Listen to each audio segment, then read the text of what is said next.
ॐ नमो भगवते वासुदेवाय।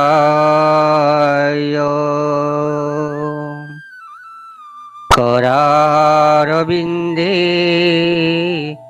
न पदारविन्दौ मुखारविन्दे विनिवेशयन्तम् वटस्य पत्रस्य पुटे शयनम् बाणमुकुन्दं मनसा स्मरामि। हे कृष्ण हे यादव हे सखेति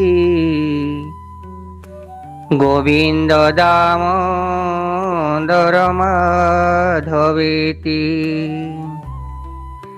श्री कृष्ण गोविंद हरे मुरारे। हे नाथ नारायण वासुदेव। हे नाथ नारायण वासुदेव। श्रीनाथ नारायण वासुदेव। जय जगन्नाथ। प्रवीर तरे यूट्यूब चैनल को आपण मानकु स्वागत करुछे। हे मोर सज्जन मंडली, जदि मो कथा आपण मानकु आज रखती भल लगे तेबे निश्चिंत भाव में आपण माने सब्सक्राइब करिवे एवं शेयर मध्य करने को भूलिबे नहीं। आम जीवन में अनेक किछि घटना घटी जाए जहाँ अजाणत घटी जाए, आउ केतेक कथा को आमे जानी जानी ही घटे थांतो। किंतु जनातरे घटू बा अजाणतरे घटू, आमे जो कर्म करू ता दुईटी हिसाब होते, गोटे पाप आ गोटे पुण्य।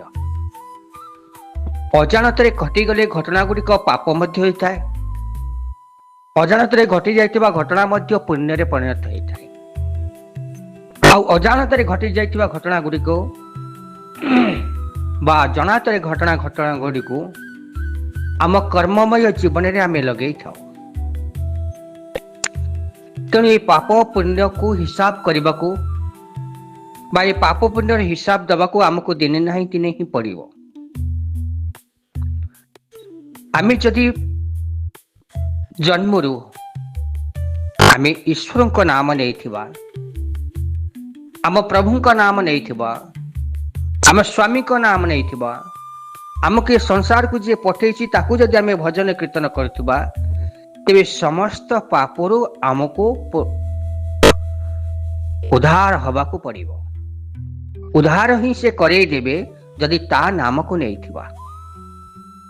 सेहीपरि भाव में मु जनक नाम आपण मानक आज कहबी, जहाँ आपण माने समस्ते जानी छंती, किंतु आउ टिके व्याख्या करी मु आपण मान को सूचाई देबी। जे जने ब्राह्मण थिले, से ब्राह्मण ब्राह्मनिष्ठ, ब्रह्म कोण जानती, वेद पाठ जानती, पूजा विधि जानती, पूजा करती, ईश्वर उपासना करती। परवर्ती मुहूर्त ए कामनार वशवर्ती होई पाप अर्चन कले जे ताको नाटा सबुथिरे रहीगला, जुग जुगंतर पाई पापी बेली रहीगला, जुग जुगंतर पाई लिपिबद्ध होगला पापी। परवर्ती मुहूर्त से पुण्य अर्जन करी विमान रे बसी वैकुंठ को गमन कले, किंतु नाम रहीगला पापी। किए सीए न कन्यकुब्जे द्विज कश्चित् दासीपति अजाम्बिल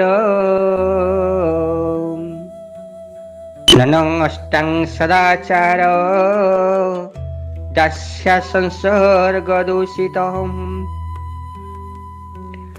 कान्यकुब्ज राज्य जड़े विप्र थिले। ए विप्रंकर पत्नी अछंती, यह ठीक, हेले ये बेश्यासक्त पिला अछंती ठीक हेले ये पिला और पत्नी को छाड़ी ग्रामर शेष मुंडरे एक घर तोली सिटी बेश्या को लेकी रखिले। यह कारण कौन ना अजामिल जन्मरू नाम तार अजामिल घर तार कान्यकुब्जरे नाम आश्रयरू पापर विनाश होता है। तेणु अजामिल जने ब्राह्मण थिले आ ये ब्राह्मण सदा सर्वदा ईश्वर को उपासना करुथिले। ब्रह्म कौन जानुथिले ब्रह्मचर्य करुथिले किंतु एकदा एक निकांचन घंच जंगल रे जाउथिबा समय रे दुई जन प्रेमक प्रेमिका काम क्रीड़ा रे लिप्त रथिले। ए ब्राह्मण जनक दूररू देखिदेला जे प्रेमक प्रेमिका दुई जन काम क्रीड़ा रे लिप्त अछंती। ए ताहाको देखिदेला मात्र के निज मन मध्य थिबा लुकायित भाव रे थिबा हृदय मध्य से कामना तांकर जागृत होई गला। मनुष्य जेते संयत होना कहेंगे जेते बड़े दृष्टि पड़े कामना उपरे वासना उपरे सेते दृष्टि द्वारा ही पाप हृदय मध्य प्रवेश करि थाए। एई पाप ही तांको पतनर कारण करे थाए। जेते बड़े ये कान्यकुब्जर ब्राह्मण अजामिल जनक ये प्रेमक प्रेमिकांकर बा शूद्र दुई जनकर काम क्रीड़ा देखी देइछंती सेतबेले निज हृदय मध्य कामना जागृत होइछि आ मन मध्य सबुदिन चिंतन कले किपरि भाव से बेश्या को उपभोग करिवे। एक कथा को चिंता करी बेश्या पाखक गले बेश्या को प्रचुर धन देले प्रचुर धन दे ताको निजर करे निजर पत्नी हिसाब रे रखिले। तेणु सबुदिने काम प्रवण मन रखी विशृंखला घर विशृंखला है पिला मानक सहित विशृंखला है पत्नी के सहित विशृंखला है। बेश्या को नहीं ग्रामर शेष मुंडरे एक कुटीर तैयारी करी सेठी बेश्या को नहीं सेठी रही। जी सबुदिने काम प्रवण सबू को मारी हेबो किंतु काम को मारिबा भारी कष्ट। आ काम मरिबार गोटिए बाट होछि गोविंदंकर भजन रामकर भजन। जी राम भजन रे भजन करे सेठी काम पसे नहीं। रघुनाथ जेउठी रहिबे कामना सेठी रहिबो नाही। गोविंद जेउठी रहिबे सेठी कामनार स्थान नाही। किंतु जहार दृष्टि रे कामना रहिबो से बेश्या गमन भलिया पाप अर्चन करिबो। अजामिल ब्राह्मण हेले कौन हेबो ये चोरी करे लुंठन करे पिंडारे काहाकू भी बसई दिए नहीं एपरि भी पक्षीटीए भी बसई दिए नहीं। लोक तो लोक पक्षीटीए भी निज पिंडारे बसई दिए नहीं काहाकू दान दिए नहीं धर्म भी करे नहीं भूलीगला कामना भितरे पशि।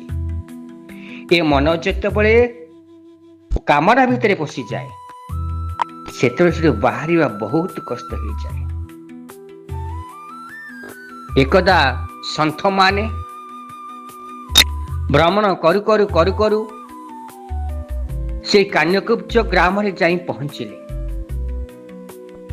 बड़ विद्वान से संथ ग्राम ग्राम बुली हरिंकर कथा को प्रचार करते। जेतेबेले से ग्राम रे जे पहुंची गले संध्या आगत ए ग्रामर जड़े व्यक्ति को पचारे करे महाभाग आमे बहुत दूर आसीचु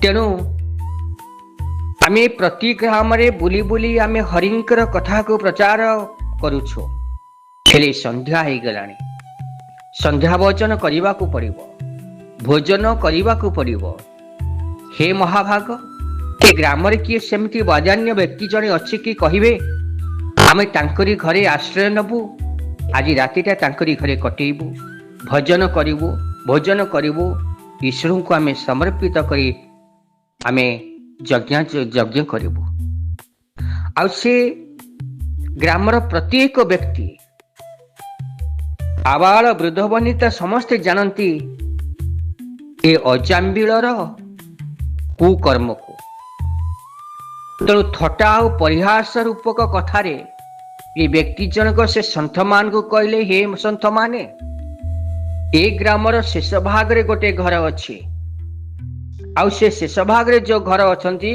से व्यक्ति जनक अति भाव प्रिय साधु सन्त मान को सम्मान दियंती साधु सन्त को मान को देखिले छाड़िबे नहीं तांकर से स्वभाव आउ तुम्हें तांकरी पाखକୁ जाओ से तुमको निश्चिंत भाव रे एथिरे सहाय्य करिवे सन्थ माने एक कथा सुनिबा मात्रे कृत्य हे गले कले जाहा हो एपरी जने व्यक्ति आज आम भाग्य रे मिलिबे जे आमको आज आतिथ्य ग्रहण कराइबे एवं भूरी भोजन कराइबे एवं भजन करबा पई मध्य हमको सहाय्य करिवे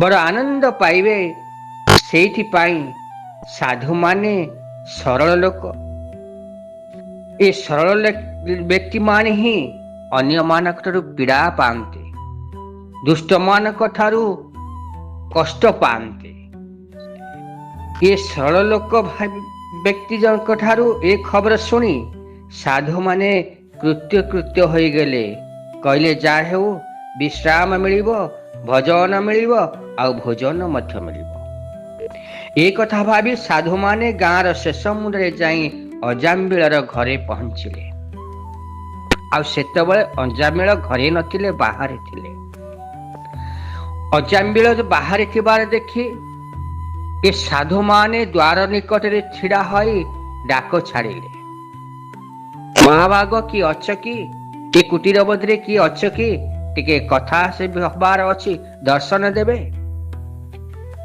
से कुटीर मध्य बेश्या जनक अजाम्बिलर पत्नी होई रहिथिबा बेश्या जनक पदा को आसिला एते जन साधु को देखि प्रणाम कला परे साधु मान को पचरे आपण माने कौन चाहछंती काहे कि आसिछंती आ साधु माने कहिले जे बड़ आमे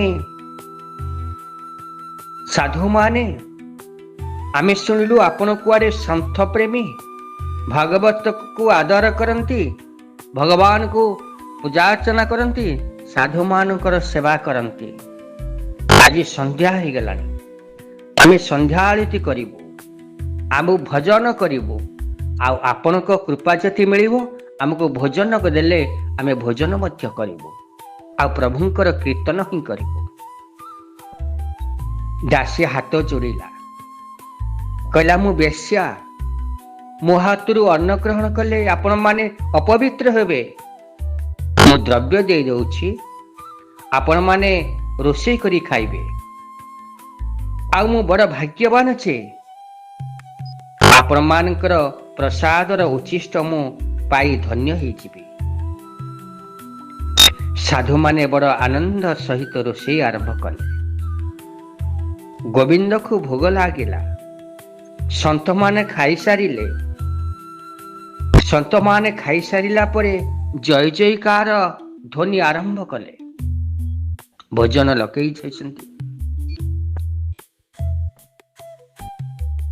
अजाम्बिल दूररू देखिदेला अजाम्बिल घर को फेरिला तो देखिला दूररू जे ता पिंढारे अनेक साधु माने बसी जय जयकार हरिध्वनि करुछंती ପଚାରିଲା, ଆରେ ତୁମେ କିଏ? କଣ କରୁଛ? ତୁମେ ଜାଣିଛ ଏ କାହା ଘର, କାହା ଅଗଣାରେ ବସିଛ?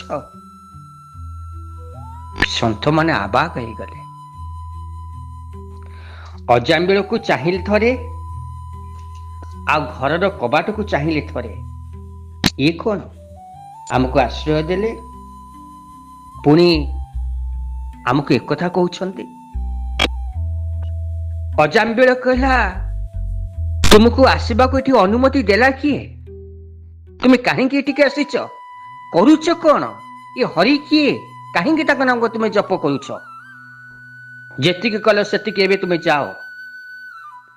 ଅଜାମିଳର ଏପରି ପାଟି ଶବ୍ଦ ଶୁଣି ବେଶ୍ୟା ନାମ୍ନୀ ଅଜାମିଳର ପତ୍ନୀ ଏ ଘରୁ ପଦାକୁ ଆସିଲା। କହିଲା, କଣ ହେଇଛି? କାହିଁକି ଏତେ ବଡ ପାଟି କରୁଛ? ସେମାନଙ୍କୁ ମୁଁ ଅନୁମତି ଦେଇଛି, ସେମାନଙ୍କୁ ରହିବା ପାଇଁ ମୁଁ କହିଛି, ଆଉ ସେମାନଙ୍କୁ ଦ୍ରବ୍ୟ ମୁଁ ଦେଇଛି ରୋଷେଇବାସ କରିବା ପାଇଁ। କଣ ହେଇଗଲା? ଅସୁବିଧା କଣ ଅଛି? ଅଜାମିଳ କଥାରେ ଚୁପ ହେଇଗଲା। କାହିଁକି ନା ସଂସାରରେ ଯେତେ ବଡ ଟାଣୁଆ ପୁରୁଷ ହଉନା କାହିଁକି, ସଂସାରରେ ଯେତେ ଦାମ୍ଭିକ ପୁରୁଷ ହଉନା କାହିଁକି, ସଂସାରରେ ଯେତେ ବଳବାନ ପୁରୁଷ ହଉନା କାହିଁକି, ସେ ପତ୍ନୀ ପାଖରେ ମୂଷା ପରି ଚଳେ। କାହିଁକି ନା ସର୍ବେ ନାରୀ ବଶଗା, ଯେଉଁମାନେ ନାରୀର ବଶରେ ରହନ୍ତି, ଯେଉଁ ପୁରୁଷ ନାରୀର ବଶରେ ରୁହେ, ସିଏ ହିଁ ତଳିତଳାନ୍ତ ହୁଏ। ସିଂହ ଥିଲେ ବି ମୂଷା ହବାକୁ ପଡିଥାଏ। କାହିଁକି ନା ନାରୀର ରୂପ ଲାବଣ୍ୟରେ ମୋହିତ ହୋଇ, ନାରୀର କାମନା ବାସନାରେ ମ୍ରିୟମାନ ହୋଇ, ଏ କାମନାର ଫାଶରେ ପଡି ସେ ନାରୀ ପାଖରେ ମୂଷା ହେବାକୁ ପଡିଥାଏ। ଯେଉଁ ପୁରୁଷ ନାରୀର ବଶ ହେଇଥାଏ, ଯେଉଁ ପୁରୁଷ ନାରୀର କାମନାରେ ନିଜକୁ ସମର୍ପି ଦେଇଥାଏ, ଯେଉଁ ପୁରୁଷ ନାରୀର କଥାରେ ଉଠ ବସ ହଉଥାଏ, ତାହାର ଜୀବନଚର୍ଯ୍ୟା ଆଉ ତାର ଭବିଷ୍ୟତ ହିଁ ଅନ୍ଧକାର ହେଇଥାଏ। ନାରୀଙ୍କୁ ମୁଁ ଖରାପ କହୁନି, କି ନାରୀଙ୍କୁ ମୁଁ ଖରାପ କହୁନି। ନାରୀ ହଉଛି ଲକ୍ଷ୍ମୀ, ଗୃହର ଲକ୍ଷ୍ମୀ, ସିଏ ମା ଜଗଜ୍ଜନନୀ। ତେଣୁ ନାରୀକୁ ସମ୍ମାନ ଦେବା ପ୍ରତ୍ୟେକ ବ୍ୟକ୍ତିର କର୍ତ୍ତବ୍ୟ। କିନ୍ତୁ ଏମିତି କର୍ତ୍ତବ୍ୟ କର ଯେପରି ନାରୀର କାମନାରେ ନ ପଡ, ନାରୀର ବାସନାରେ ନ ପଡ। ନାରୀମାନେ ବିଧର୍ମୀ ନୁହନ୍ତି, ନାରୀମାନେ ଭୁଲ କଥା ନ କୁହନ୍ତି। ନାରୀମାନେ ସଂସାରକୁ ଚଳେଇବା ପରିବର୍ତ୍ତେ ସଂସାରକୁ ନଷ୍ଟ ନ କରନ୍ତି। ସେହିପରି ଭାବରେ ସେଇ ନାରୀଙ୍କର କଥାକୁ ମାନିବା ଉଚିତ। ଆଜି ବେଶ୍ୟା ଯେତେବେଳେ ତାଗିଦ କରି କହୁଛି, ଏ ଉଚ୍ଚସ୍ୱରରେ କହୁଥିବା ଅଜାମିଳ ସାଧୁମାନଙ୍କୁ ଏ ନିଚସ୍ୱର ହେଇଗଲା, ମୂଷା ହେଇଗଲା। ଆଉ ସାଧୁମାନଙ୍କୁ ଅଜାମିଳ କହିଲା, ହଉ ଠିକ ଅଛି, ଆପଣମାନେ ଯାହା କରିବାର କଥା କରନ୍ତୁ, ଆଉ ଭୁରି ଭୋଜନ କରନ୍ତୁ, ଭଜନ ବି କରନ୍ତୁ। ସାଧୁମାନେ କହିଲେ, ଲକ୍ଷ୍ୟ କଲି ଇଏ ହଉଛି ସ୍ତ୍ରୀର କଥାରେ ଉଠ ବସ ହଉଛି, ତେଣୁ ଆକୁ ଆମକୁ ବାଟକୁ ଆଣିବାକୁ ପଡିବ। ତେଣୁ ସାଧୁମାନେ କଣ କଲେ ନା, ସାଧୁ ସନ୍ଥ ମାନେ କଣ କଲେ ନା, ଅଜାମିଳକୁ ନିଜ ପାଖରେ ବସି ହରିକୀର୍ତ୍ତନ କରେଇଲେ।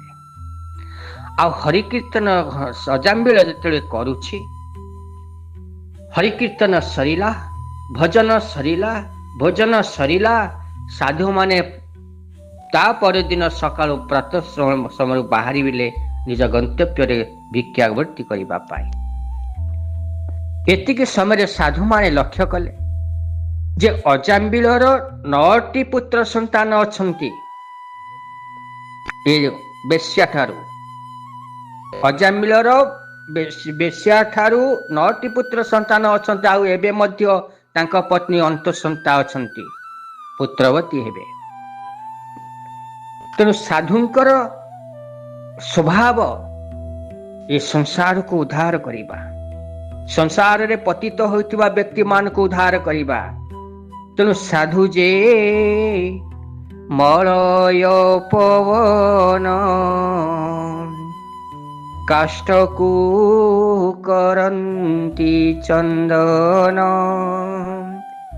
ଗୋବିନ୍ଦ ଗୋବିନ୍ଦ ଗୋବିନ୍ଦ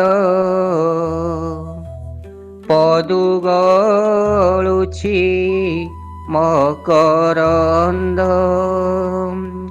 ବୋଲିଏ ବାଳକୃଷ୍ଣ ଭଗବାନ କି।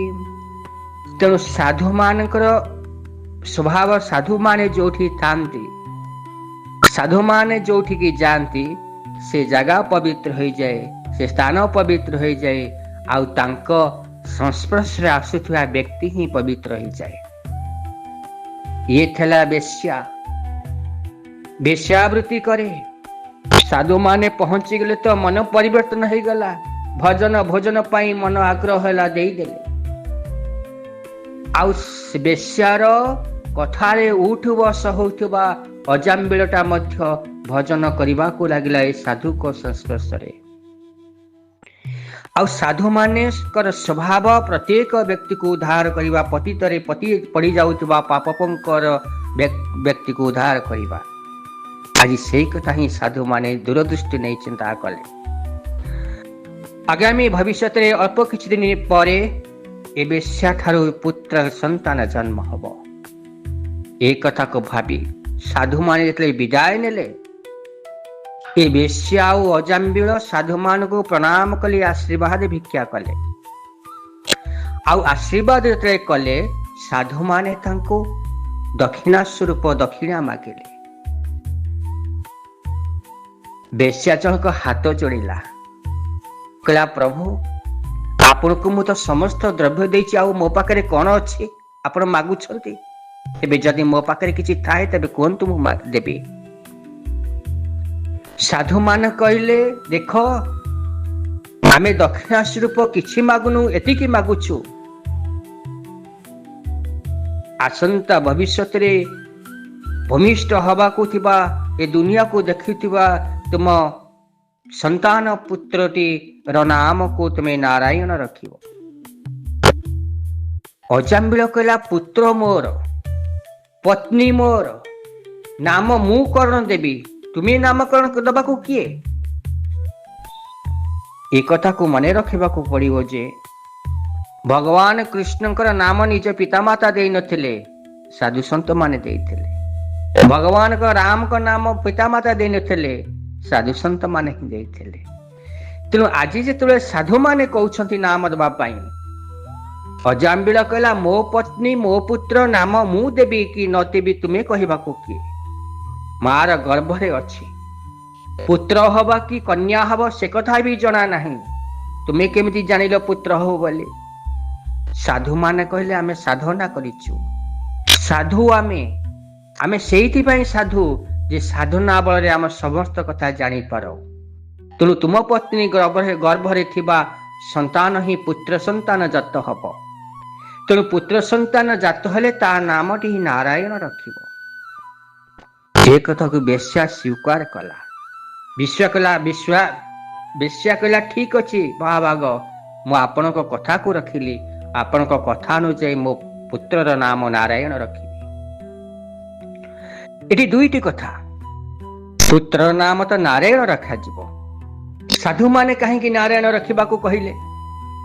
କାରଣ ପୁତ୍ରମାନ ହଉ ବା ଯାହାକୁ ହଉ, ଜୀବଜ୍ୟୋତି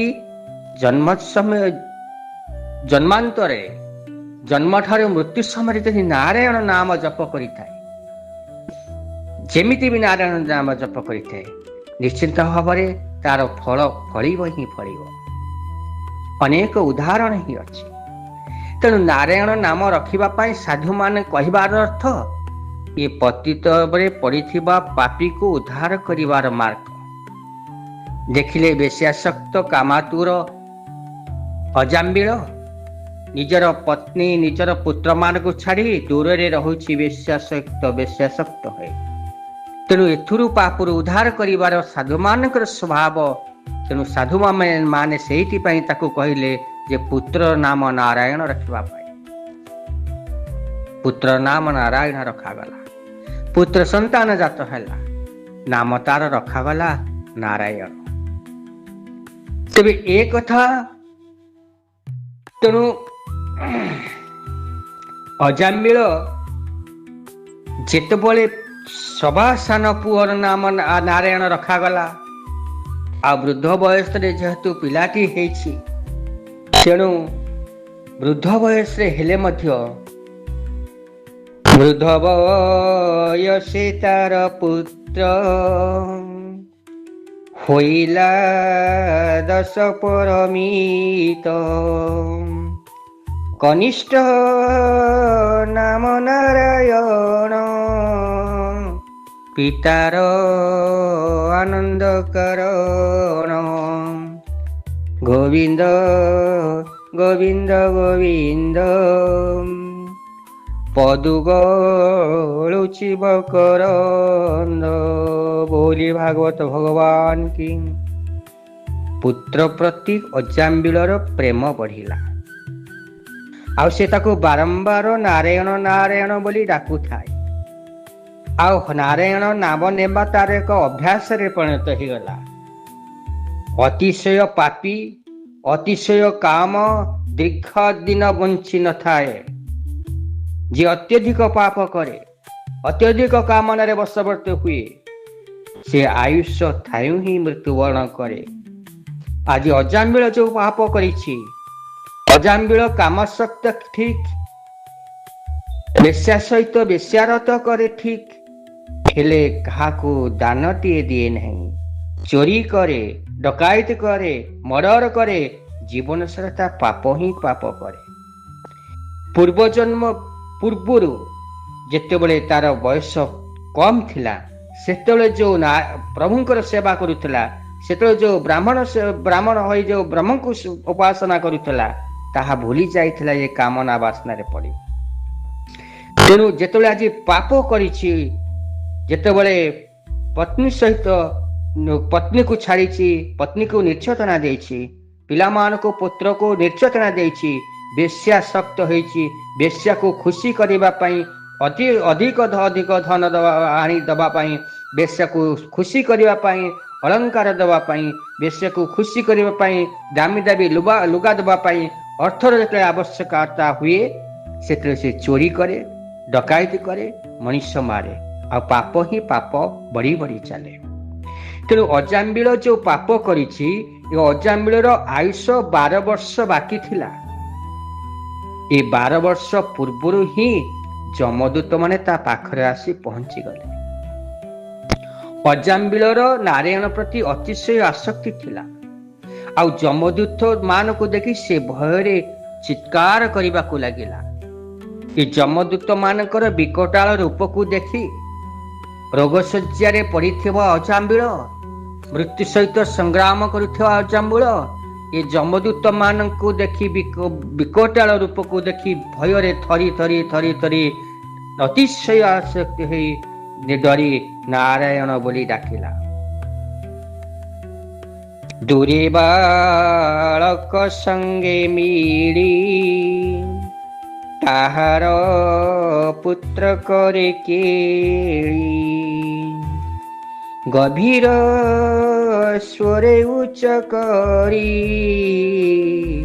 डाकिला नाम नारधरी इंद्रिय आकुणे तत्क्षण डाकिला पुत्र नारायण गोविंद गोविंद गोविंद पदुगलुचि मकरंद।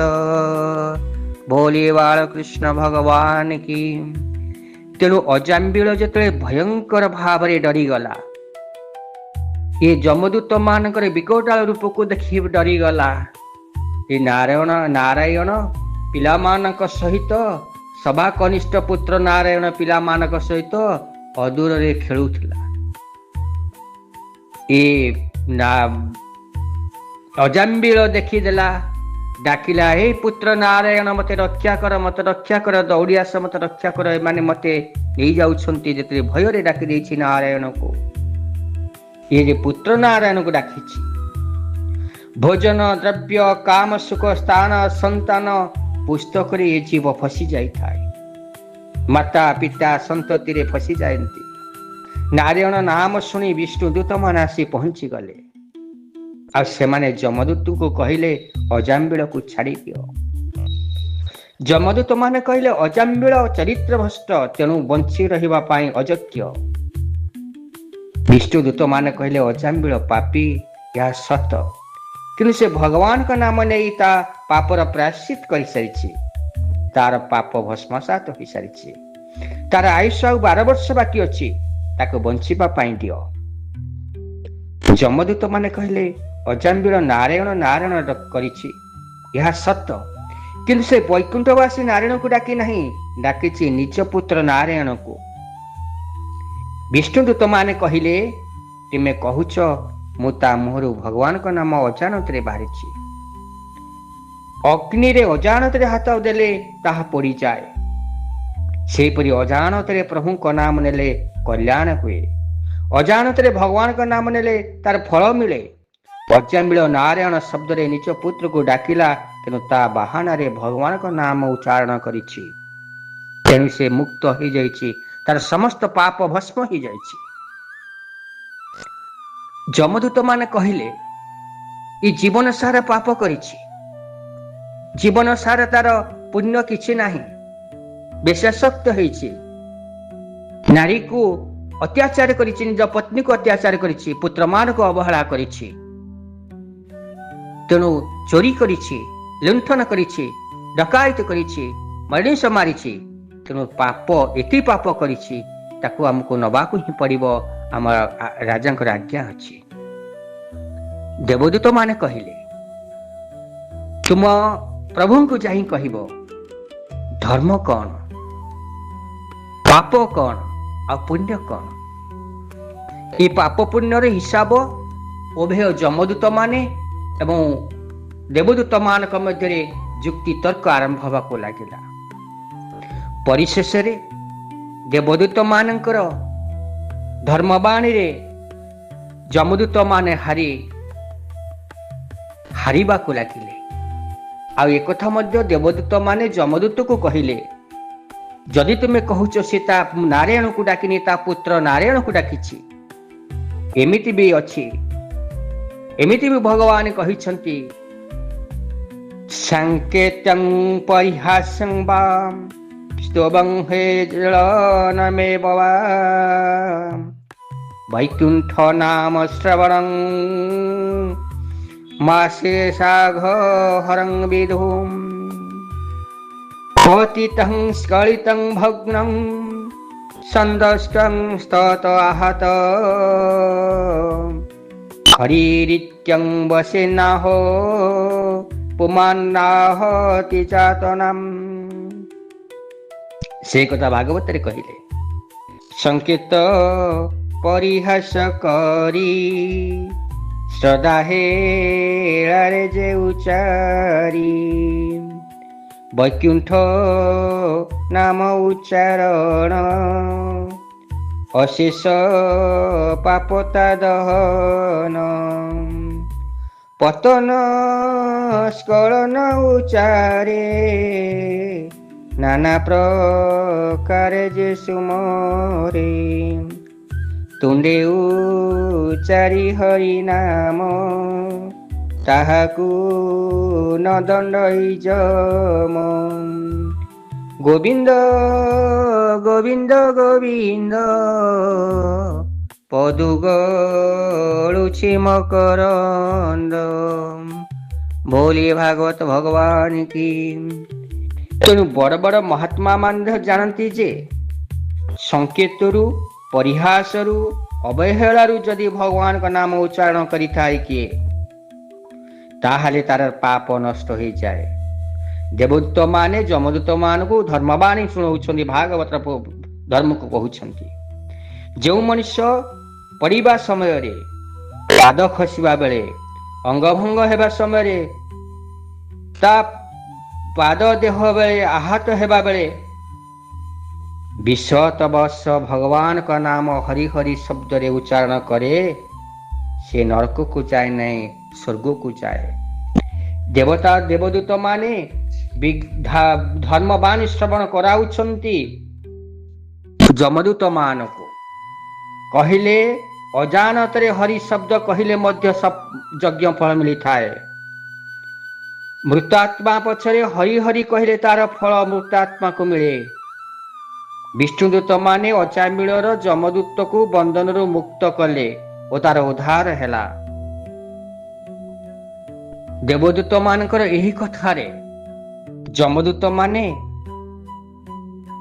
ଦେବଦୂତ ମାନଙ୍କ ଠାରୁ ଏ ଧର୍ମବାଣୀ ଶୁଣି ଯମଦୂତ ମାନେ ଗଲେ। ଯମଦୂତ ମାନେ ଯେତେବେଳେ ବାହାରି ଗଲେ, ଦେବଦୂତ ମାନେ ଅଜାମିଳକୁ ମୁକ୍ତ କରିଦେଲେ। ଏଣେ ଯମଦୂତ ମାନେ ଯାଇ ପହଞ୍ଚିଗଲେ ଯମରାଜଙ୍କ ପାଖରେ। ମୁହଁ ଶୁଖେଇ ଛିଡା ହେଲେ। ଯମ କହିଲେ, ଆରେ କଣ ହେଲା? କାହିଁକି ମୁହଁ ଶୁଖେଇ ଛିଡା ହେଲ? ଅଜାମିଳର ଆତ୍ମାଟାକୁ ଆଣିଲ ନା ନାହିଁ? ଯମଦୂତ ମାନେ କହିଲେ, ହେ ପ୍ରଭୁ, ଆମେ ଜାଣିଥିଲୁ ଏ ସଂସାରରେ ଆପଣ ହଉଛନ୍ତି ସର୍ବଶ୍ରେଷ୍ଠ। ଆପଣ ହଉଛନ୍ତି ହର୍ତ୍ତା କର୍ତ୍ତା ଦୈବ ବିଧାତା। ଆପଣ ହଉଛି ଏ ସଂସାରର ରକ୍ଷକ। ଆପଣ ହଉଛନ୍ତି ସୃଷ୍ଟିର ରକ୍ଷକ। ଆପଣ ହଉଛନ୍ତି ସୃଷ୍ଟିକର୍ତ୍ତା। ଆମେ କେବଳ ଜାଣୁ ଆପଣଙ୍କୁ, ଆପଣ ଆମର ସ୍ୱାମୀ। ଏ ସାରା ସଂସାରର ଜଗତର କର୍ତ୍ତା ହଉଛନ୍ତି ଆପଣ ବୋଲି ଆମେ ଜାଣିଥାଉ। କିନ୍ତୁ ଆପଣଙ୍କ ଉପରେ ଆଉ ଜଣେ କିଏ କର୍ତ୍ତା ଅଛି? ଯମ କହିଲେ, କାହିଁକି, କଣ ହେଲା? ନା, ଆମେ ଯେତେବେଳେ ଅଜାମିଳର ଆତ୍ମାଟାକୁ ଆଣିଲୁ, ସେତେବେଳେ ଦିବ୍ୟ ପୁରୁଷ 4 ଜଣ ଆସି ପହଞ୍ଚିଗଲେ ସେଇ ଅଜାମିଳ ପାଖରେ। ଆଉ ସେ କହିଲେ, ଏ ପାପୀ ନୁହଁ, ଏ ପୁଣ୍ୟାତ୍ମା, ଆକୁ ଆମେ ବୈକୁଣ୍ଠପୁରକୁ ନବୁ। ଏ ବୈକୁଣ୍ଠପୁରରେ ଅଛି କିଏ? ନା, ଯମଦ କହିଲେ, ସେମାନେ କହିଲେ କଣ? ନା, ସେ କହିଲେ ଯେ ଇଏ ମରିବା ସମୟରେ, ମୃତ୍ୟୁ ସମୟରେ ଯେଉଁ ନାମକୁ ଧରିଛି, ତେଣୁ ତାର ସମସ୍ତ ପାପ ନଷ୍ଟ ହେଇଯାଇଛି। ଜୀବନ ସାରା ସିଏ ପାପ କଲା, ନାରୀ ନିର୍ଯାତନା କଲା, ଚୋରି କଲା, ଡକାୟତି କଲା, କାମାତୁର ହୋଇ ନାରୀ ବଶବର୍ତ୍ତୀ ହେଲା। ଜୀବନ ସାରା ସେ କର୍ମ କଲା, ମଲା ବେଳକୁ ପଦିଏ ନାମକୁ ନେଇଗଲା, ତାର ସମସ୍ତ ପାପ କ୍ଷୟ ହେଇଗଲା। ଯମ କହିଲେ, ଆରେ ତ କାହା ନାମ ନେଲା? ନା, ନାରାୟଣ। ନାରୀ ଧୀରେ କୁହ। ଯମଦୂତ କହିଲେ, କାହିଁକି ଆମେ ଧୀରେ କହିବୁ? ନାରାୟଣ କହିଲେ, ତୁମେ ଯେତିକି ଜୋରେ ନାରାୟଣ ବୋଲି କହିଲ, ଏ ଆମ ପାଖରେ ଥିବା ପାପ ଆତ୍ମା ଗୁଡାକ ଯେତିକି ଶୁଣିଲେ, ଏମାନେ ମୁକ୍ତ ହୋଇକି ପଳେଇଲେ। ଆଉ ଧୀରେ କୁହ, ଜୋରେ କୁହ ନାହିଁ। ଯମଦୂତ ମାନେ ଆଶ୍ଚର୍ଯ୍ୟ ହେଇଗଲେ। କହିଲେ, ପ୍ରଭୁ କଣ କହୁଛନ୍ତି? କଣ ଏ ନାରାୟଣ କିଏ? ଯମ ବୁଝେଇଲେ ଦୂତ ମାନଙ୍କୁ। କହିଲେ, ହେ ଦୂତ ମାନେ କିଏ କିଏ? କାଳ, ବିକାଳ, ମୃତ୍ୟୁ, ଦଣ୍ଡ, ଏଇ 4 ଜଣ ଦୂତ ମାନଙ୍କୁ ଯମ ମହାରାଜ ବୁଝାଉଛନ୍ତି ସେ ନାରାୟଣ କିଏ ବୋଲି।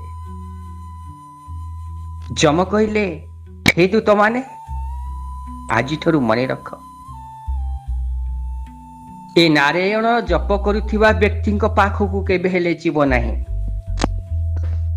ଏ ନାରାୟଣ ହଉଛନ୍ତି ମୋର ପ୍ରଭୁ, ମୋ ପ୍ରଭୁର ପ୍ରଭୁ। ଇଏ ହଉଛନ୍ତି ମୋର ଜନ୍ମକର୍ତ୍ତା, ଇଏ ହଉଛନ୍ତି ମୋର ପିତା, ଇଏ ହଉଛନ୍ତି ମୋର ସ୍ୱାମୀ, ଇଏ ସ୍ରଷ୍ଟା। ମୁଁ ତାଙ୍କ ଚାକର, ମାନଙ୍କର ଚାକର, ମୁଁ ତାଙ୍କର ସେବକ, ସିଏ ମୋର ପ୍ରଭୁ। ତେଣୁ ତାଙ୍କ ନାମ ଯୋଉଠି ଉଚ୍ଚାରଣ କରାଯାଏ, ତାଙ୍କ ନାମ ଯୋଉଠି ଧରାଯାଏ, ତାଙ୍କ ନାମକୁ ଯିଏ ଜପ କରୁଥାଏ, ତାଙ୍କ ନାମକୁ ଯିଏ ତପ କରୁଥାଏ, ତାଙ୍କ ନାମକୁ ଯିଏ ଭଜନ କରୁଥାଏ, ସିଏ ସଂସାରରୁ ତରିଯାଏ। ଯେତେ ପାପ କଲେ ବି, ଯେତେ ଅନ୍ୟାୟ କଲେ ବି, ଯେତେ ଅନିଷ୍ଟ କଲେ ବି, ଯଦି ମୋ ପ୍ରଭୁଙ୍କର ନାମ ନେଇଥିବ, ଯଦି ମୋ ପ୍ରଭୁଙ୍କର ନାମକୁ ତୁଣ୍ଡରେ ଧାରଣ କରିଥିବ, ଯଦି ମୋ ପ୍ରଭୁଙ୍କର ନାମକୁ ସେ ଭଜନ କରିଥିବ, ତେବେ ତୁମେ ସେତିକି ଯିବ ନାହିଁ, ତାକୁ ଯମଦଣ୍ଡ ମିଳେ ନାହିଁ, ତାକୁ ପୁଣ୍ୟ ମିଳିଥାଏ ଆଉ ବୈକୁଣ୍ଠ ହିଁ ଯାଇଥାଏ। ଯମଦୂତ ମାନେ ଆଶ୍ଚର୍ଯ୍ୟ ହେଇଗଲେ, କହିଲେ ଇଏ କେମିତି କଥା? ଯମ କହିଲେ, ହେ ଦୂତ ମାନେ, ସେଇ ପ୍ରଭୁଙ୍କର ଭଜନ କୀର୍ତ୍ତନ କରି ସେ ପ୍ରଭୁଙ୍କର ମହିମାକୁ ପ୍ରଚାର କରିବା ପାଇଁ ମୁଁ ଏଠି ବସିଛି।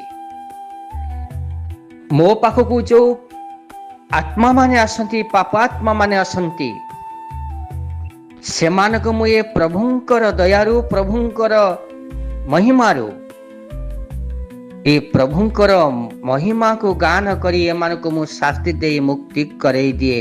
ପୁଣି ସେ ପାପ ଆତ୍ମା ପୁଣ୍ୟରେ ପରିଣତ ହେଇଯାଆନ୍ତି କେବଳ ତାଙ୍କରି କୃପାରୁ।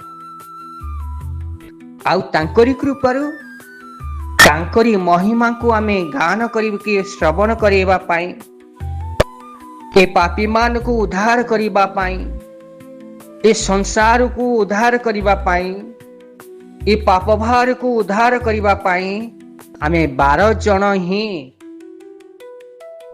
ଏ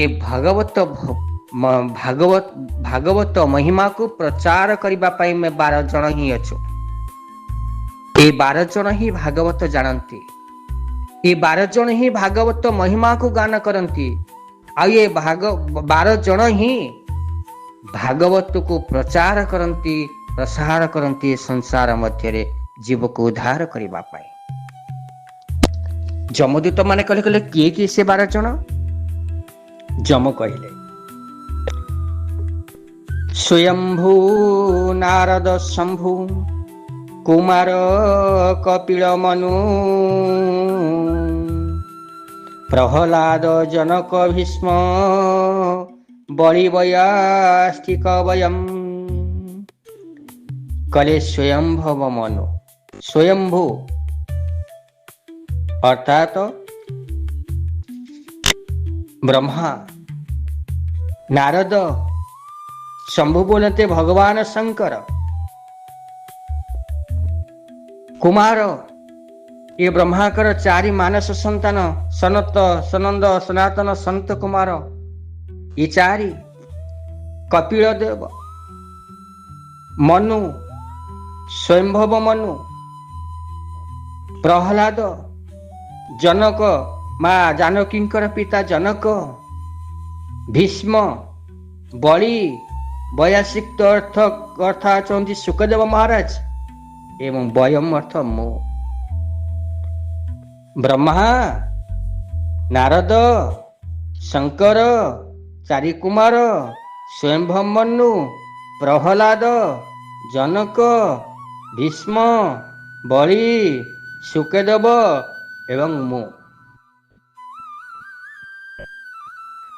এই 12 ଜଣ ହିଁ ଏ ସଂସାରକୁ ଉଦ୍ଧାର କରିବା ପାଇଁ, এই 12 ଜଣ ହିଁ ଏ ସଂସାରରେ ଭାଗବତକୁ ପ୍ରଚାର କରିବା ପାଇଁ, ଭଗବାନଙ୍କର ଭକ୍ତିକୁ ପ୍ରଚାର କରିବା ପାଇଁ, ପାପୀ ମାନଙ୍କୁ ଉଦ୍ଧାର କରିବା ପାଇଁ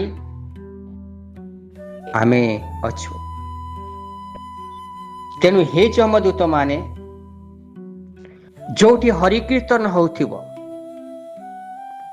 ଯିଏ ହରିଙ୍କ କଥାକୁ ଶ୍ରବଣ କରୁଥିବ, ଯିଏ ହରିଙ୍କୁ ପୂଜନ କରୁଥିବ, ଯିଏ ହରିଙ୍କୁ ଭଜନ କରୁଥିବ, ଯିଏ ହରିଙ୍କ ପ୍ରେମରେ ଥିବ, ତା ପାଖକୁ କେବେ ଯିବନି, ଆଣିବନି। ଏ କଥା ଯମ କହୁଛନ୍ତି। ଆଖିରୁ ଧାର ଧାର ଲୁହ ଗଡ଼ି ଯାଉଛି ପ୍ରଭୁଙ୍କର କଥାକୁ କହି। କହିଲେ ହେ ଯମଦୂତ ମାନେ, ମୁଁ ତମକୁ କହିବି କ'ଣ? ଯେଉଁ ପ୍ରଭୁ ଏ ସ୍ରଷ୍ଟା, ଯେଉଁ ପ୍ରଭୁ ଏ ସୃଷ୍ଟିକୁ ତିଆରି କରିଛନ୍ତି, ଯାହାର ଗର୍ଭରେ ସୃଷ୍ଟି ଅଛି, ବ୍ରହ୍ମାଣ୍ଡ ମାଳ ମାଳ ହୋଇ ଜାଲମ କୂପେ ବିରାଜଇ, ଗୋବିନ୍ଦ ଗୋବିନ୍ଦ ଗୋବିନ୍ଦ ପଦୁ ଗଳୁଛି ମକରନ୍ଦ। ଯମ କହିଲେ ହେ ଦେବଦୂତ, ହେ ଦୂତ ମାନେ, ଏ ସୃଷ୍ଟିର ସ୍ରଷ୍ଟା ମୋ ପ୍ରଭୁ, मो प्रभु को बिना संसार रहे नहीं। ये जो संसार देखुच ये गोटे संसार नुह, कोटी कोटी संसार अच्छे। ये जो ब्रह्मांड देखुच ये ब्रह्मांड गोटे ब्रह्मांड न कोटी कोटी ब्रह्मांड अच्छे। मो गोटे जम नुह, अनेक जम अच्छा। मो पूर्वर जम थिले, आज मु जम अच्छी। मो पद पड़े पुणी आउ किए जड़े जम हम। तेणु सी अच्छा कृपार मु आज जम पद पाई। ये ब्रह्मांड देखुच जिते ब्रह्मांड अच्छी सबू लोमकू परि विराजमान करे। से ही मोर प्रभु, से ही मोर इष्ट, से ही मोर पिता, से ही मते एठी बसई। आज मते जे जम करिछि से ही करिछि। आज दूत मान तमु जो दूत प्रेरण करछि से ही करिछंती। तेणु तांको कृपा जहा उपरे थिवो, तांकु जे भजन करुथिवो, तांकु जे चिंतन करुथिवो, तांकु जे मनन करुथिवो, तांकु जे पूजन करुथिवो, तांको प्रसाद को सेवन करुथिवो, तांको पाखकु तमे केबे भी जीव नहीं। कहीं मो प्रभु को अपमानित हबो, मो प्रभु को आघात लागिबो, मो प्रभु को भक्त, मो प्रभु को भक्त को तुमे आनिया पाई जीव नहीं। एक कथा मन रखि थाओ, सेठी जीव जो माने मो प्रभु को भजन करते नहीं, जो माने मो प्रभु को पूजन करते नहीं, जो माने मो प्रभु को चिंतन करते नहीं, जो माने मो प्रभु को विरोध आचरण करती, यज्ञ को विरोध करती, कामासक्त होती, पाप करती, मनुष्य मारती, धर्मात्मा मान को शास्ति दियंती, से मानक पाखक जीव, से मानक ही मो पाखक आनिबो। किंतु भूल रे मने रख, जोठी मो प्रभु को नाम धरिथिबो जे, मो प्रभु को चिंतन करिथिबो जे, सेठिकी कदापि जीव नहीं। एक कथा मरे मने रख। लौकिक सुखर प्राप्त प्रयत्न सफल हेले जानिब तुम ऊपर ईश्वर को कृपा हो जाइछि। तेणु गोटे कथा कहले जे मनुष्य जीवन में अनेक कष्ट आसी थाए, अनेक जंत्रणा आसी थाए, अनेक जातना मध्य आसी थाए। ये कष्ट जंत्रणा जातना मध्य गोटे जातना ही अच्छी, गोटे कष्ट ही अच्छी। ताहा कष्ट समस्ते भोग करती, से कष्ट को समस्ते भोग करती। आउ से कष्ट रो मुक्ति पाइबा पाई केवल गोटे मार्ग, से होची हरि कीर्तन। से कष्टटा कौन ना जन्म धारण रोग ठारू कष्टदायी रोगर औषधि किछि ही नाही। पुनरपि मरणं पुनरपि जननम पुनरपि मातार जठरे शयनम।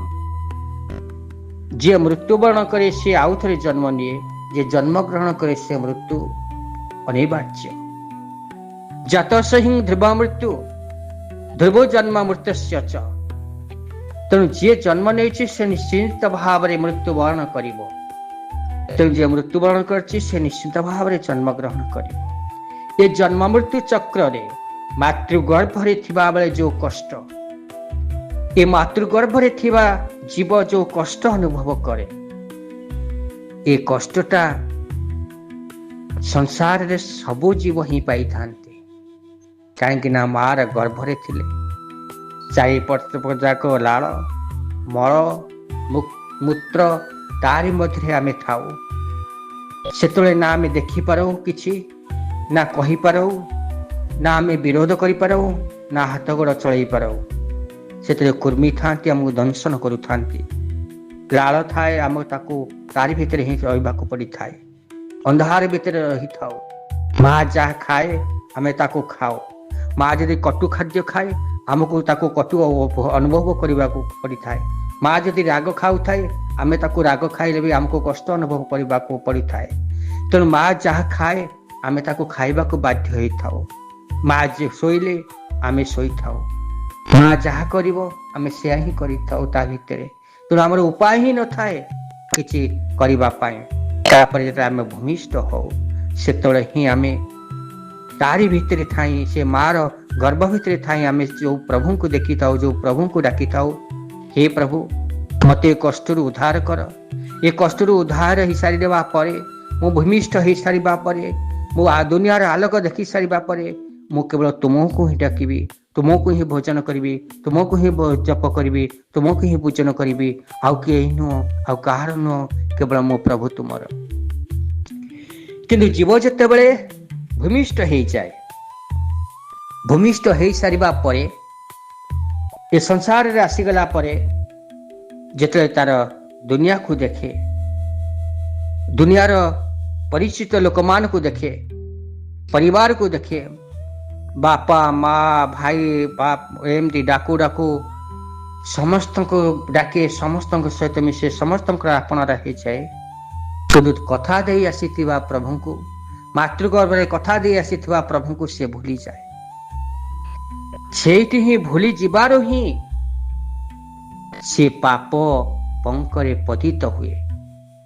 ପ୍ରଭୁଙ୍କୁ ଭୁଲି ଯାଇଥିବାରୁ ଯୋଉ କର୍ମ କରେ, ଲୌକିକ କର୍ମ କରେ, এই ଲୌକିକ କର୍ମରେ ଅନେକ ପାପ ତାକୁ କରିବାକୁ ପଡ଼ିଥାଏ। ଆଜି ଅଜାମ୍ବିଳ ପ୍ରଥମରୁ ବାଲ୍ୟବସ୍ଥାରେ ଯେତେବେଳେ ପ୍ରଭୁଙ୍କ ନାମକୁ ଚିନ୍ତନ କରୁଥିଲା, ପ୍ରଭୁଙ୍କ ନାମକୁ ଜପ କରୁଥିଲା, ପୂଜା କରୁଥିଲା, ପରବର୍ତ୍ତୀ ମୁହୂର୍ତ୍ତରେ ଏ ଯୌବନ ଆସିବା ପରେ ଯୌବନରେ ଆସକ୍ତ ହୋଇ ପତ୍ନୀ ସହିତ ସଂସର୍ଗ କରି ପୁତ୍ର ସନ୍ତାନ ଜାତ କରି ବେଶ୍ୟା ସହିତ ଆସକ୍ତ ହୋଇ ବେଶ୍ୟା ସହିତ ମିଶି 10ଟି ସନ୍ତାନର ଜନକ ହେଲା ପରେ ଏ ପରିବାରର ପ୍ରତିପୋଷଣ କରିବା ପାଇଁ, ପତ୍ନୀକୁ ସୁଖରେ ରଖିବା ପାଇଁ ଅର୍ଥର ଆବଶ୍ୟକତା ପଡ଼ିବାରୁ ଏ ଚୋରି କଲା, ଡକାୟତ କଲା, ମଣିଷ ମାରିଲା, ପାପ କଲା। ପରବର୍ତ୍ତୀ ମୁହୂର୍ତ୍ତରେ ପ୍ରଭୁ ମୂଳରୁ ପ୍ରଭୁଙ୍କ ନାମ ଜପ କରିଥିବାରୁ ପରବର୍ତ୍ତୀ ମୁହୂର୍ତ୍ତରେ ପ୍ରଭୁଙ୍କ ନାମ ଯେତେବେଳେ ସ୍ମରଣ ହେଇଛି, ସେତେବେଳେ ସେ ପୁଣ୍ୟାତ୍ମା ହେଇଛି। ଅଜାଣତ ହଉ ବା ଜାଣତରେ ହଉ ପ୍ରଭୁଙ୍କର ନାମ ଯେତେବେଳେ ନେଇଛି, ଏ ପ୍ରଭୁଙ୍କର ନାମ ନେଇ ହିଁ ପୁଣ୍ୟ ହେଇଯାଇଛି। ତେଣୁ ପ୍ରତ୍ୟେକ ଜୀବ ଯଦି ହରିଙ୍କୁ ଭଜନ କରନ୍ତି, ହରିଙ୍କୁ ସ୍ମରଣ କରନ୍ତି, ହରିଙ୍କର ଶରଣ ଯାଆନ୍ତି, ତେବେ ସଂସାରରେ ଆଉ ପାପ ରହିବ ନାହିଁ। ପାପୀ ଆତ୍ମା ଥିଲେ ମଧ୍ୟ ଯଦି ଜପ କରୁଥିବ, ତପ କରୁଥିବ, ଧ୍ୟାନ କରୁଥିବ, ଗୁରୁଦତ୍ତ ମନ୍ତ୍ରକୁ ଜପ କରୁଥିବ, ତେବେ ମୃତ୍ୟୁ ସମୟରେ ସେ କଥା ମନେ ପଡ଼ିବ। ନିଶ୍ଚିନ୍ତ ଭାବରେ ମୃତ୍ୟୁ କଥା, ସେ କଥା ମନେ ପଡ଼ିଲେ ଜୀବ ଉଦ୍ଧାର ହେଇଯିବ। ତେବେ ଲୌକିକ ସୁଖର ପ୍ରଯତ୍ନ ସଫଳ ହେଲେ ଜାଣିବ ତୁମ ଉପରେ ଈଶ୍ୱରଙ୍କ କୃପା ହୋଇନାହିଁ। ଆମେ ଜୀବନରେ ଅନେକ କାର୍ଯ୍ୟ କରୁଛେ, ଅନେକ ସଫଳତା ପାଉଛେ, ଅନେକ ବିଫଳତା ମଧ୍ୟ ପାଉଛେ। କିନ୍ତୁ ଲୌକିକ କର୍ମରେ ଆମେ ଯୋଉଠି ସଫଳତା ପାଉଛେ, ଏ ସଫଳତା ପାହାଚରେ ଆମେ ଚଢ଼ି ଚଢ଼ି ଅଧିକ ଅର୍ଥ ଉପାର୍ଜନ କରୁଛେ, ସଂସାରକୁ ଚଳେଇବା ପାଇଁ ଆମେ ଅନେକ ସୁଖ ସୁବିଧା ପାଉଛେ, ସହଜରେ ପାଉଛେ, ତେବେ ସେଠି ଜାଣିବେ ଯେ ଆପଣଙ୍କ ଉପରେ ଈଶ୍ୱରଙ୍କ କୃପା ନାହିଁ। ଲୌକିକ ସୁଖର ଇଚ୍ଛା ବିଫଳ ହେଲେ ଜାଣିବ ତୁମ ଉପରେ ଈଶ୍ୱରଙ୍କ କୃପା ହୋଇଛି। ଯେକୌଣସି କର୍ମ କରୁଛ, ଯଦି ସେଠି ବାଧା ଆସୁଛି, ଈଶ୍ୱରଙ୍କ କର୍ମ କରିବା ପାଇଁ ବାଧା ଆସୁଛି, ସଫଳତା ପାଇଁ ବାଧା ଆସୁଛି, ମନ ଭିତରେ ଈଶ୍ୱରଙ୍କୁ କହୁଛ, ପ୍ରଭୁ ମୁଁ ଏ କାର୍ଯ୍ୟ କରିଲି, ଫେଲ ହେଇଗଲି, ଏ କାର୍ଯ୍ୟରେ ମୋର ବିଫଳତା ହେଇଗଲି, ମୋର ଏ କାର୍ଯ୍ୟ ହଉନାହିଁ। ଏପଟେ ଈଶ୍ୱରଙ୍କୁ ମନ ମଧ୍ୟରେ ଧ୍ୟାନ କରୁଛ, କିନ୍ତୁ କର୍ମରେ କାର୍ଯ୍ୟରୁ ବିଫଳତା ହେଉଛ, ଜାଣିବ ଯେ ପ୍ରଭୁଙ୍କର ତୁମ ଉପରେ କୃପା ଅଛି। କାହିଁକି ନା ପ୍ରଭୁ କେବେ ଚାହାନ୍ତି ନାହିଁ ଏ ସଂସାରର ବିଷୟ ବାସନାକୁ ତୁମେ ଉପଭୋଗ କରି ସାଂସାରିକ ହେଇଯାଅ, ସଂସାର ମଧ୍ୟରେ ପତିତ ହୋଇ ଆସକ୍ତି ହେଇଯାଅ। ସେଥିପାଇଁ ପ୍ରଭୁ କୃପା କରନ୍ତି। ତୁମର ସଫଳତା ପଛରେ ହିଁ ବିଫଳତାର କାରଣ ହେଇଥାନ୍ତି ପ୍ରଭୁ, ଯେ ମୋ ଭକ୍ତ କେବେ ସଫଳତା ନ ପାଉ, ସାଂସାରିକ ମୋହମାୟାରେ ନ ଫସୁ, ସଂସାରର ଦ୍ରବ୍ୟରେ ନ ଫସୁ, ସଂସାରର ସମସ୍ତ ଦ୍ରବ୍ୟରେ ଫସି ଏ ମାୟା ଭିତରେ ନ ପଶୁ। ତେଣୁ ଲୌକିକ ସୁଖରେ ଫସି ଯାଇଥିବା ବ୍ୟକ୍ତି ଈଶ୍ୱର ଭଜନ କରିପାରେ ନାହିଁ। ଅଜାମିଳ ଜୀବନ ସୁଧୁରିଗଲା ଓ ଶେଷରେ ସେ ବିମାନରେ ବସି ବୈକୁଣ୍ଠକୁ ଗଲା। ତେଣୁ ଅଜାମିଳ ଉପାଖ୍ୟାନ ସୂଚାଇ ଦେଲା ଯେ ଅତିଶୟ ପାପୀ ମଧ୍ୟ ନିରାଶ ହେବା ଉଚିତ ନୁହେଁ। ଭଗବାନଙ୍କ ନାମ ଜପ କଲେ ପାପ ଭସ୍ମ ହୋଇଯାଏ। ଶ୍ରୀକୃଷ୍ଣ ଗୋବିନ୍ଦ ହରେ ମୁରାରେ, হে নাথ নারায়ণ বাসুদেব, हे नाथ नारायण वासुदेव, श्रीनाथ नारायण वासुदेव। ତେଣୁ ଏହି ମହାମନ୍ତ୍ର ଏହାକୁ ଜପ କର। ହେ ପ୍ରଭୁ, ଆପଣ କୃଷ୍ଣ ରୂପରେ ସମସ୍ତଙ୍କ ମନକୁ ଆକର୍ଷଣ କରନ୍ତି, ଆପଣ ମୋ ମନକୁ ମଧ୍ୟ ଆକର୍ଷଣ କରନ୍ତୁ। ହେ ଗୋବିନ୍ଦ ଅର୍ଥାତ ହେ ଇନ୍ଦ୍ରିୟ ରକ୍ଷକ ଭଗବାନ, ମୋ ଇନ୍ଦ୍ରିୟକୁ ଆପଣଙ୍କ ଠାରେ ଲୀନ କରୁଛି। ହରେ ଅର୍ଥାତ ହେ ଦୁଃଖ ହର୍ତ୍ତା, ମୋର ସବୁ ଦୁଃଖକୁ ଆପଣ ହରଣ କରନ୍ତୁ। ମୁରାରେ ଅର୍ଥ ହେ ମୋର ରାକ୍ଷସର ବିଜେତା, ମୋ ମନରେ ବସିଥିବା କାମ କ୍ରୋଧାଦି ରାକ୍ଷସକୁ ଆପଣ ନାଶ କରନ୍ତୁ। ହେ ନାଥ ଅର୍ଥାତ ଆପଣ ନାଥ, ମୁଁ ଆପଣଙ୍କର ସେବକ। ନାରାୟଣ ଅର୍ଥାତ ମୁଁ ନର, ଆପଣଙ୍କର ନାରାୟଣ। ବସୁଦେବ ଅର୍ଥ ବସୁ ଅର୍ଥ ପ୍ରାଣ, ଦେବ ଅର୍ଥ ଦେବତା, ମୋ ପ୍ରାଣର ଦେବତା। ମୁଁ ମୋ ମନକୁ ଆପଣଙ୍କ ଚରଣରେ ଅର୍ପଣ କରୁଛି। ଆପଣ ହିଁ ମୋତେ ଶରଣ ଦିଅନ୍ତୁ, ଆପଣ ହିଁ ମୋତେ ଆଶ୍ରୟ ଦିଅନ୍ତୁ, ଆପଣ ହିଁ ଆଶ୍ରୟ ଦିଅନ୍ତୁ। ଆଉ ସେଇଥିପାଇଁ କୁହାଯାଏ ଶ୍ରୀକୃଷ୍ଣ ଗୋବିନ୍ଦ ହରେ ମୁରାରେ, हे नाथ नारायण वासुदेव, हे नाथ नारायण वासुदेव, श्रीनाथ नारायण वासुदेव। प्रिय सज्जन मंडली, आपण मानकु जदि ए क्लिपटा भल लगी थाए तेबे निश्चिंत भाବରେ आपण माने एतिकी सुदया करिवे, सब्सक्राइब करिवे, शेयर करिवे एवं लाइक करने को भूलिबे नहीं।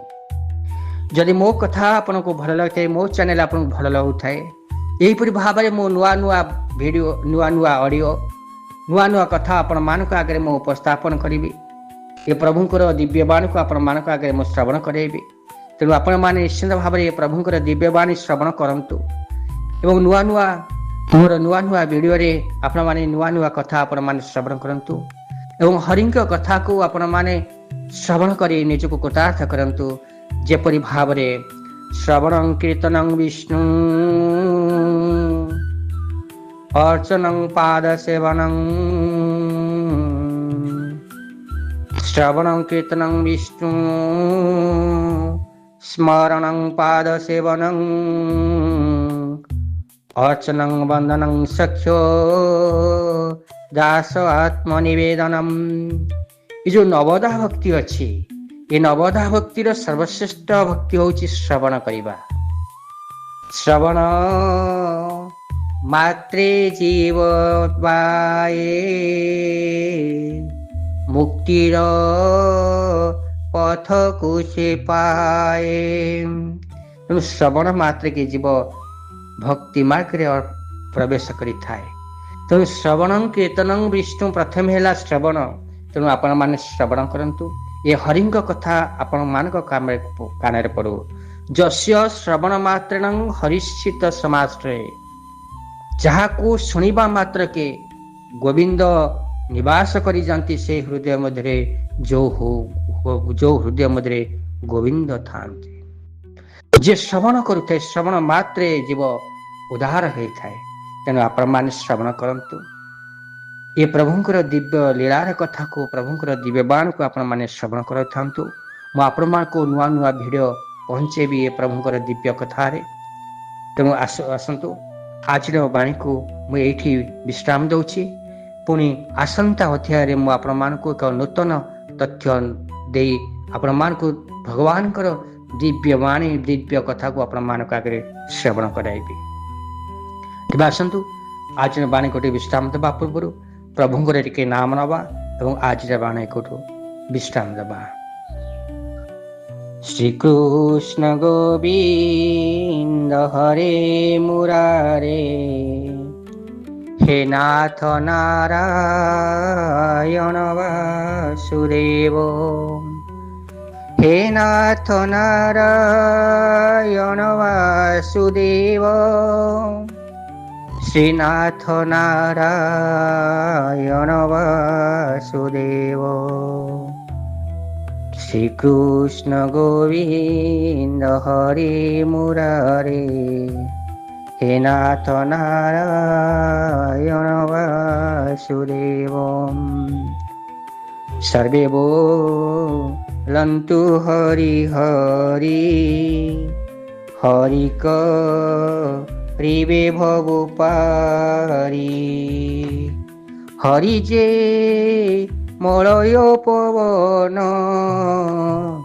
काष्ठको करन्ति चंदन। बोली भागवत भगवान की। हे सज्जन मंडली, जदि भल लगी निश्चिंत भाव में आपण सब्सक्राइब शेयर करने को भूलिबे नहीं। तेज आसतु आज बाण विश्राम देवा। सर्वे भवन्तु सुखिनः, सर्वे सन्तु निरामया, सर्वे भद्राणि पश्यन्तु, मा कश्चित् दुःखभाग् भवेत्। ओम शांति ओम शांति ओम शांति।